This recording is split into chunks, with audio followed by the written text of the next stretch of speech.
Je m'appelle Dominique Bons. Je suis née à Paris, j'habite à Toulouse. Je suis à la retraite, je ne travaille plus.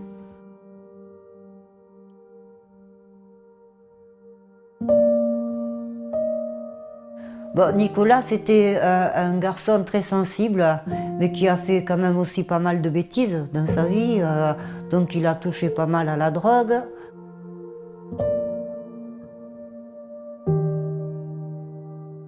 Et puis bon, au niveau professionnel, bon, l'école, c'était pas trop sa tasse de thé.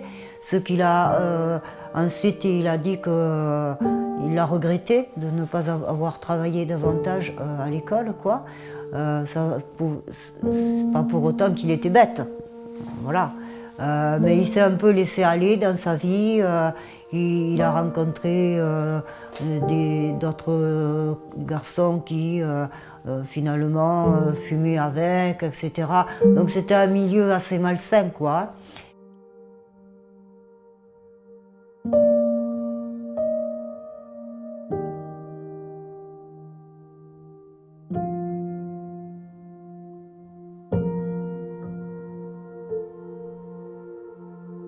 Et c'est pour ça que bon, Nicolas s'est converti. Quand il s'est converti à la religion de l'islam, ça l'a aidé à arrêter tout ça. Et c'est vrai qu'au début, tout au début, je ne comprenais pas pourquoi il s'était converti à cette religion, surtout que je ne lui ai rien inculqué en tant que religion, ni à lui ni à sa sœur. Je me disais, quand ils seront grands, ils choisiront par eux-mêmes. Bon, mais lui, il a choisi l'islam, mais c'est bien une religion que je ne m'attendais pas du tout, surtout en étant athée, comme je le suis, quoi. Donc il s'est converti et en fait au fil du temps il est devenu très sage, très posé, toujours à aider son voisin et il a arrêté complètement la drogue. Donc c'est vrai qu'à un moment donné je me suis dit oula, c'est parfait.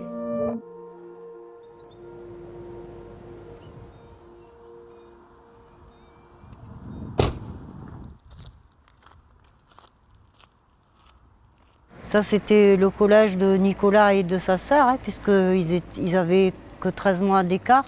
Ils se sont retrouvés tous les deux dans le même collège, jusqu'en troisième. Ensuite, il est parti dans d'autres écoles, quoi. Mais ici, c'était vraiment, il avait 11 ans et demi quand il est arrivé ici. Voilà. C'était son collège, quoi.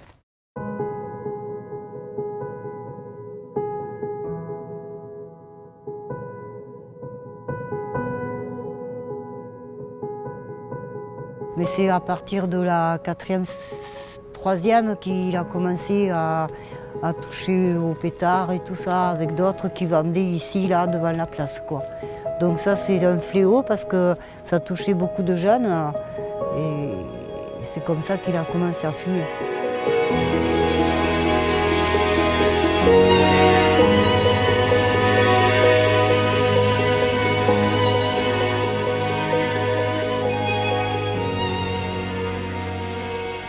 Quand Nicolas s'est converti à l'islam, il devait avoir 26 ans par là.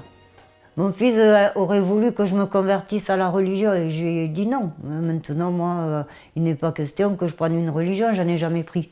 Et c'est pour ça que je lui posais les questions en disant qu'est-ce que tu penses de ta mère? Est-ce que tu crois qu'elle a un bon cœur, qu'elle n'est pas hypocrite, qu'elle n'est pas menteuse, qu'elle n'est pas voleuse, enfin tous les défauts du monde. Et il me disait pourquoi tu me demandes ça, maman? Ben, parce que je suis athée, Nicolas. Tu vois, il n'y a pas besoin d'avoir une religion pour être bon dans la vie, quoi. Et là, du coup, il ne me disait plus rien, quoi. Il n'avait pas de réponse à me donner, quoi. Et j'ai essayé à plusieurs reprises de le contrer dans ses propos, mais le mal était fait. Et même une mère n'arrive pas à détourner tout ça. C'est ça qui est grave, quoi. Je voudrais pouvoir mieux t'expliquer, maman, te faire comprendre. Mais je sais que tu vois le monde autrement. Tu gardes en tête ton petit Nicolas, le petit garçon qui souriait. Il a existé ce petit garçon, c'est vrai, mais il est devenu adulte. Il faut voir comment et dans quel monde. J'ai décidé de créer une pièce de théâtre sur l'histoire de mon fils.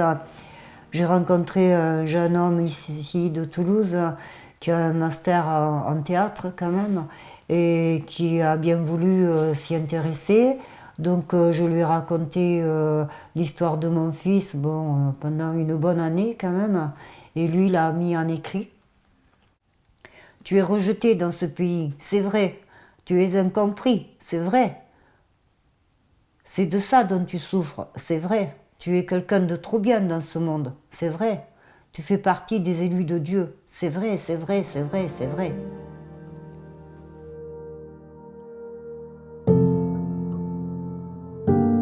Pour moi, j'avais bien élevé Nicolas dans enfin, tout ce qu'il y a de conventionnel, quoi. Le pourquoi, c'est-à-dire le pourquoi, c'est que bon, il était assez fragile et sensible. En fait, il croyait qu'il pouvait abattre des montagnes. Et souvent, je disais, Nicolas, t'es tout seul, tu n'y arriveras jamais. Il faut être solidaires les uns des autres pour arriver à un résultat. Et donc, j'aurais toujours cette question, pourquoi vraiment, pourquoi il n'a pas réagi, dire attention, oh là là, dans quoi je m'embarque et tout ça. Non, il était omnibulé par ça. Donc j'aurais pas de réponse quoi, à donner. Je me poserai toujours la question pourquoi. Voilà. Je peux donner quelques éléments, mais c'est tout.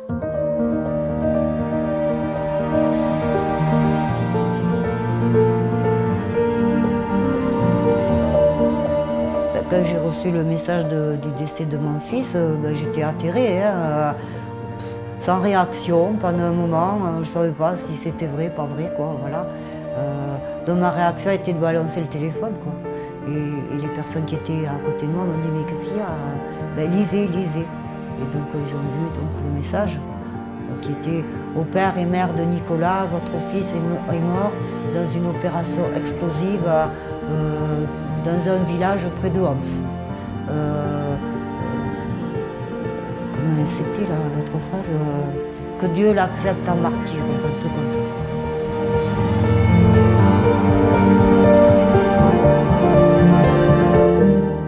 Quand mon fils est mort, j'ai décidé de faire un album moi-même de mes propres mains, quoi.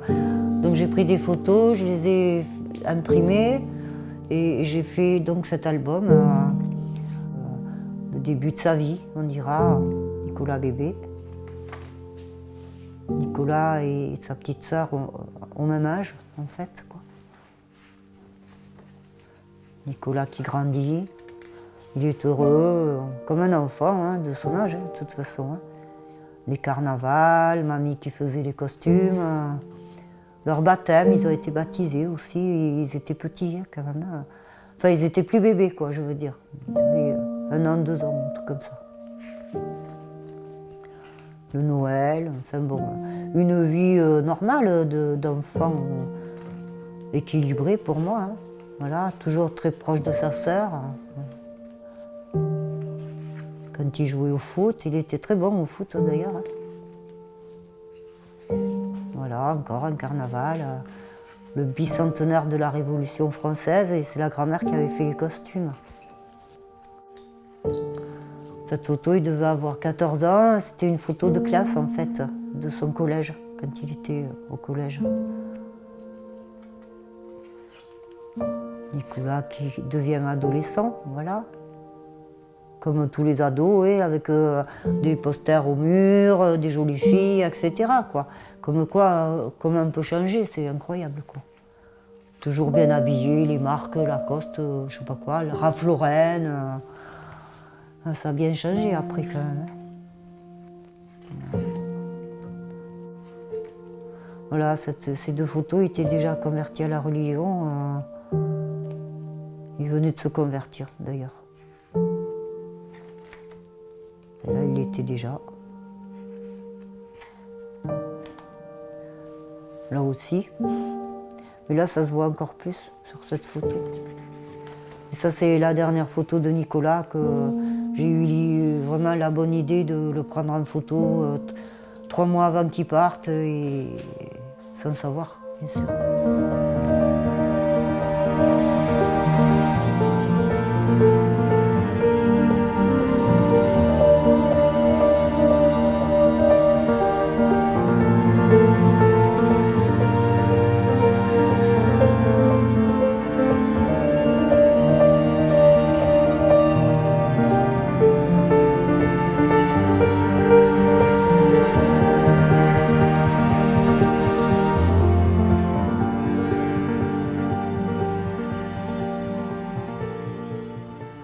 les signes qui pourraient alerter les familles, mais maintenant les gens le savent, quoi. Avant on ne le savait pas, mais actuellement les gens savent les signes précurseurs, si on peut dire.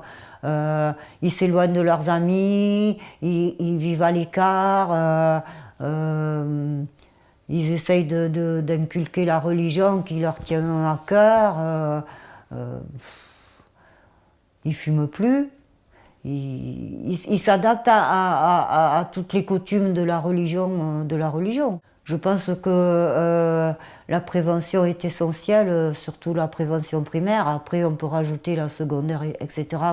pour mieux englober la situation. Et puis bon, aussi s'appuyer de chercheurs et tout ça, parce que moi, je suis une maman. Au niveau de tout ça, pour moi, c'était de l'inconnu. Mais c'est bien, ce serait bien qu'on contribue à laisser parler les familles, à s'occuper des familles. C'est une mine d'or, les familles, voilà, parce qu'elles l'ont vécu, donc elles peuvent dire des choses. Et ça, c'est hyper important. Bon, toutes les familles ne veulent pas ou n'ont pas envie ou ne veulent pas se montrer, mais les mamans qui veulent le faire, qu'on leur ouvre les portes. Et c'est ça ce qui se passe en France, c'est que c'est très tabou encore. Les familles sont considérées comme des familles de djihadistes et de terroristes.